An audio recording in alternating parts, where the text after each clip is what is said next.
This is Tanner Guzzi coming to you with the 21 report at the first ever Patriarch edition of the 21 Convention 2019. And for this interview, we're going to be flipping the tables a little bit. I get to be interviewing George Bruno, the man who you've been watching do all the other interviews.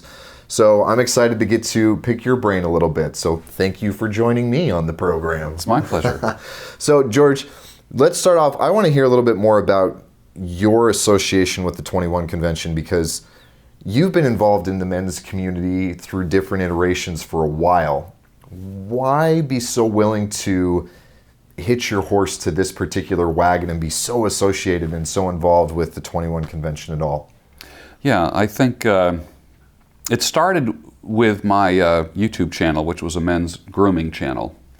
And the joke was when you and I first met that I take care of guys from the neck up, you take care of guys from the neck down.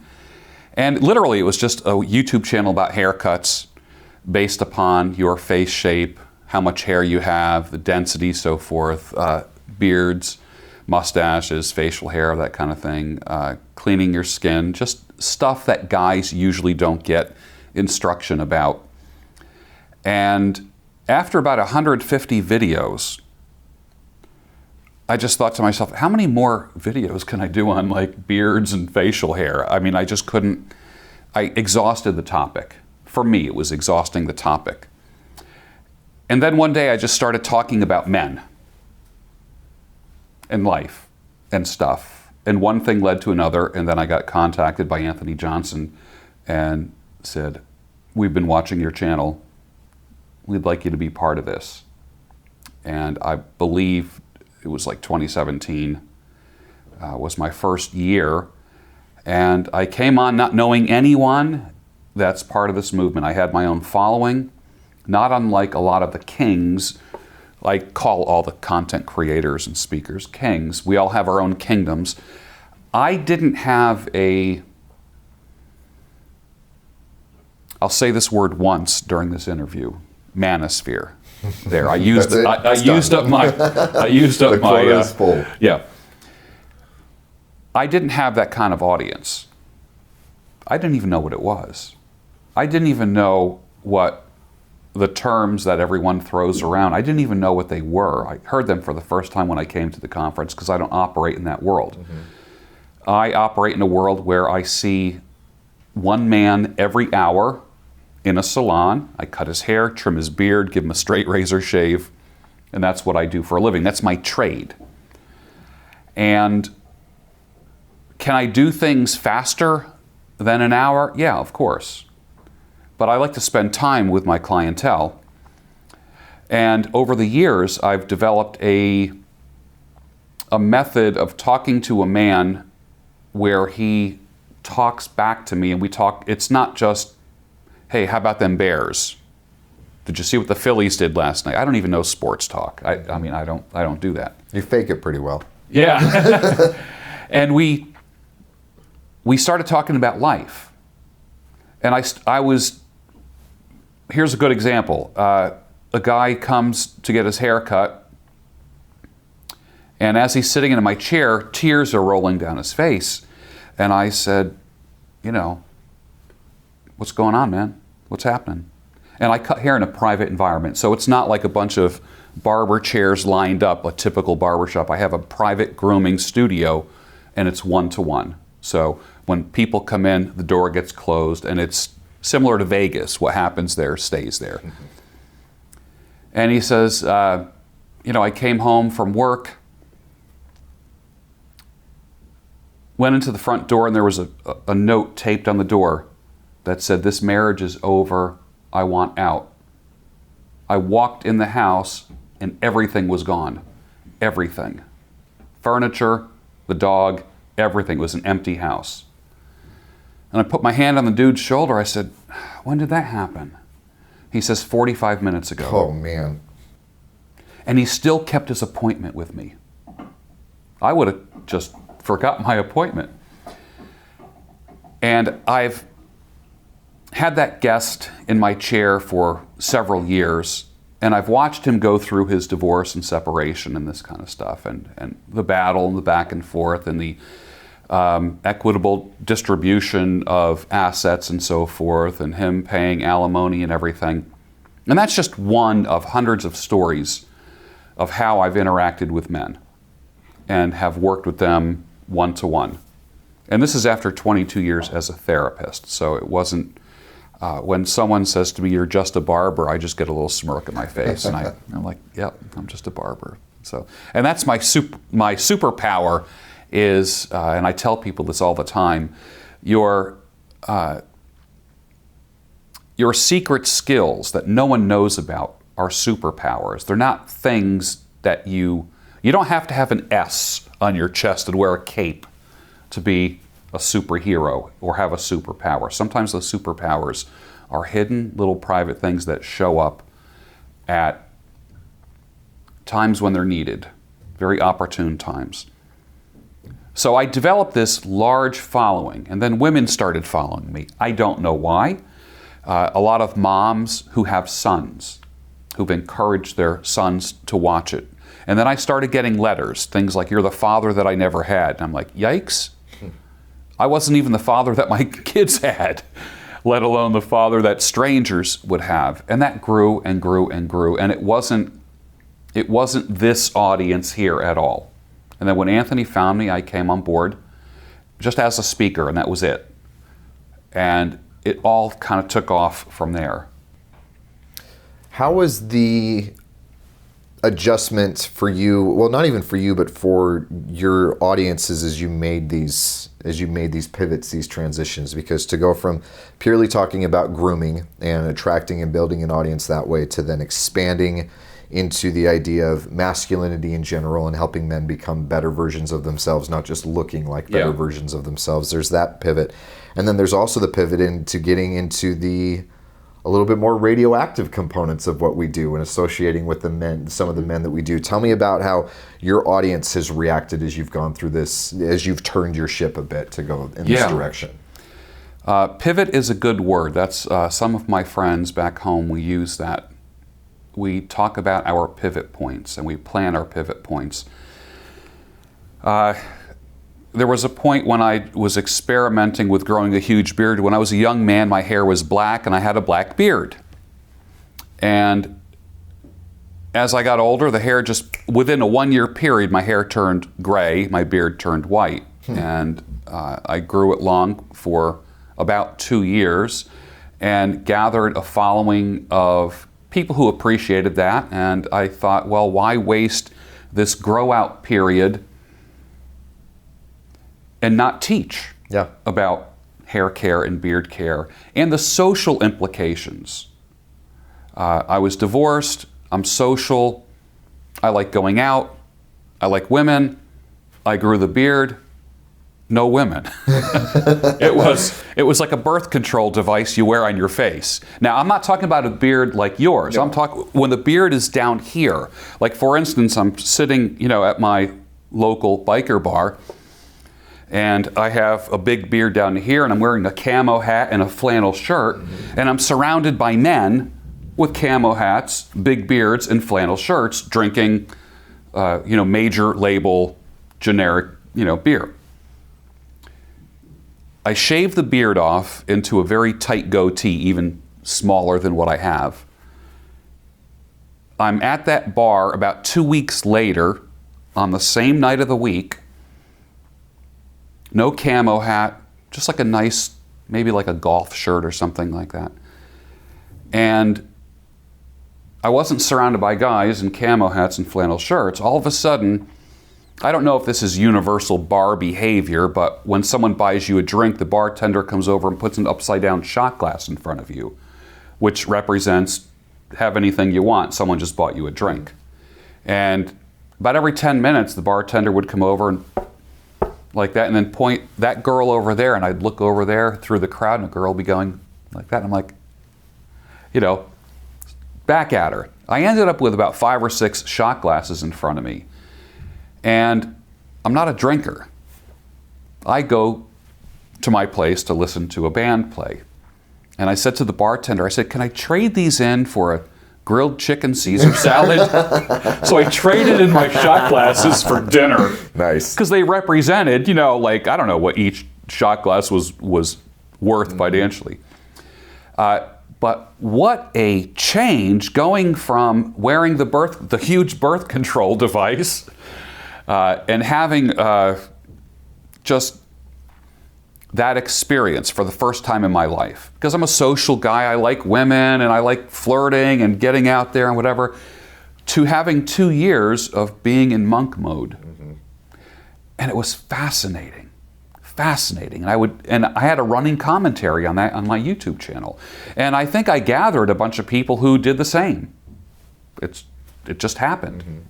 I started getting invited to beard contests. I didn't even know there was such a thing as a beard contest. I think the fact that I was in the hair industry and had a big beard, they would want me on the panel of judges, and that was interesting. And then I think at around that time, Beard Brand contacted me as well, and I developed a relationship with them and have an ongoing friendly relationship with them.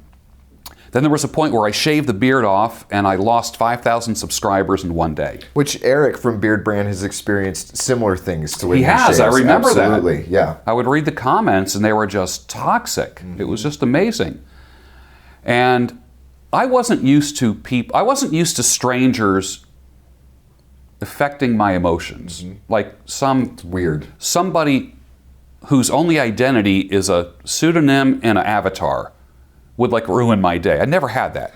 Like, if you want to say something to me to my face, that's cool. I can deal with it. That's okay. But I would just get like a hater, and it would just jam me up for the whole day.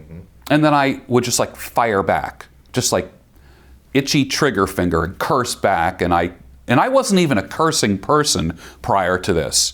And I discovered like a really dark side of me. And so I spent a year just like cursing at people online, strangers. And I had to, and then I started seeing patterns like this 80-20 rule. If I get 100 emails or comments, 80 were positive, 20 were negative. And I would always focus on the 20. And it took months and months and months of conditioning to be able to ignore that and not want to fire back. And I don't know why. I discovered something about myself that I never knew was in me. Yeah. As far as the masculinity thing is concerned, I never knew any different. My dad was a player. I grew up with a dad that flirted with women. I grew up flirting with women. I grew up having girlfriends from a very young age.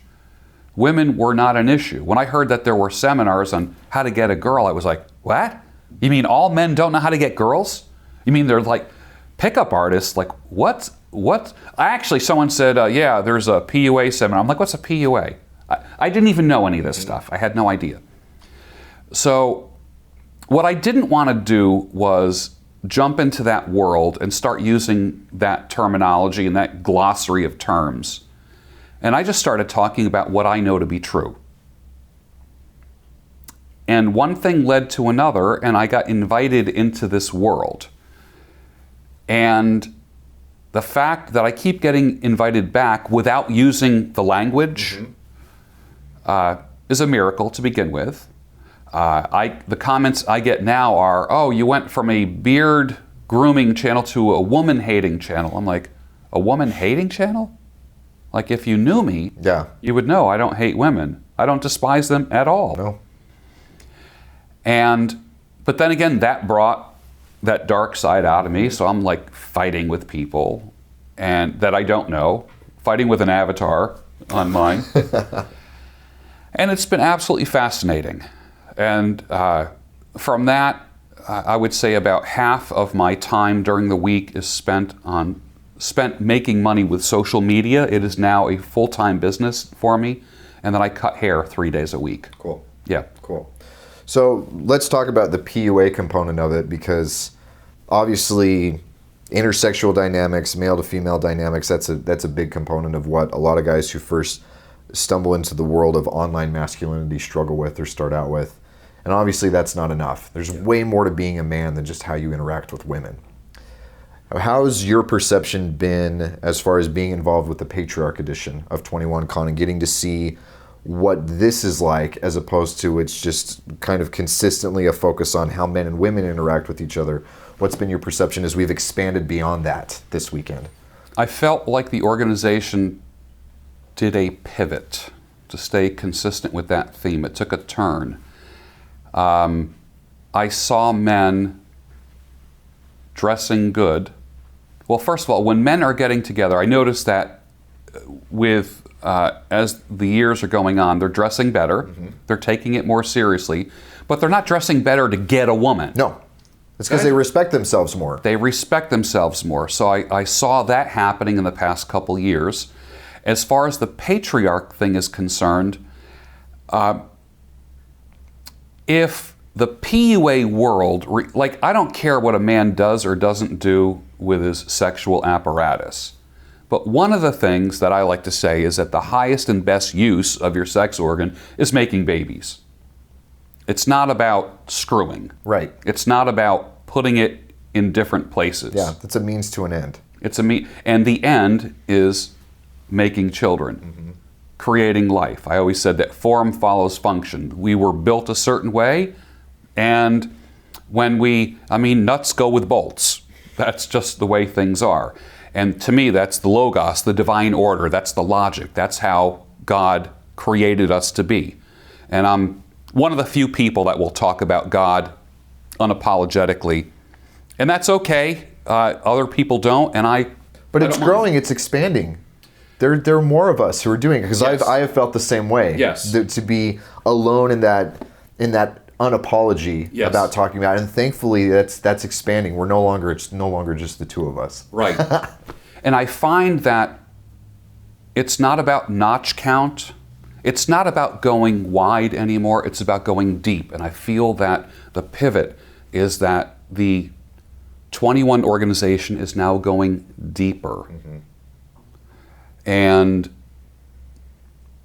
we're being respected for it. I'm too old to be changing. There's nothing worse than an old pickup artist. It's just creepy. When I see old guys talking about picking up women, to me it's just like creepy. Mm-hmm. When I see a man who loves his woman, takes care of his family, provides, improves himself, to me, those are the notches for me. Yeah. Yeah. Yeah.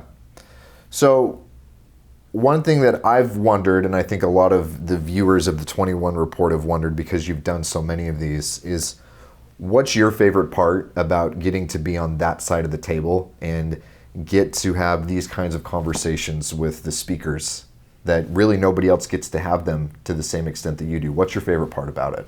Probably asking a question, and then I just let people talk. Yeah. And I'm not a gotcha journalist. I'm not the kind of person that tries to trap people. We all have inconsistencies, and my mind I don't have that devious part of my journalistic career where I'm trying to catch somebody doing something wrong. It's almost like my parenting philosophy, catch them doing something right. And in a world of despair, and in a world of everybody being on the defensive, I want to bring hope, optimism, and positivity into this world, into this organization, and that's where I'm directing all of the interviews. Rather than just talking about darkness and despair and depression and how the world is trying to change us. I don't need to tell anyone that TV sucks. I will go a little step further and say, just turn the TV off. I haven't watched TV in 3 years now. And initially, yeah, but you're not living in the real world. It's tough out there. There's forces that want to drag us down. I know that. Yeah. But I don't want to be on the defensive.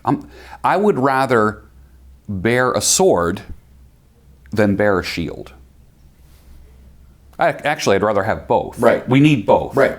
Going to battle, you need both. But I'm not interested in just being on the defensive at all. Awesome. So I try to bring that out of everyone that I interview. Awesome. Well, and you do a great job of it. It's fun to see how you are able to focus on the positive, focus on the idea of building as opposed to just defending, because we can't just attack what we don't love. We have to build what we want to see. Right. And so having been on the other side of your interviews. I appreciate that you do that and that you do that so well. So George, thank you for letting me put you in the hot seat. It's been a pleasure getting to hear some of the answers, and we're signing off once again the 21 report with the 21 Convention 2019 Patriarchs Edition. Thanks, George.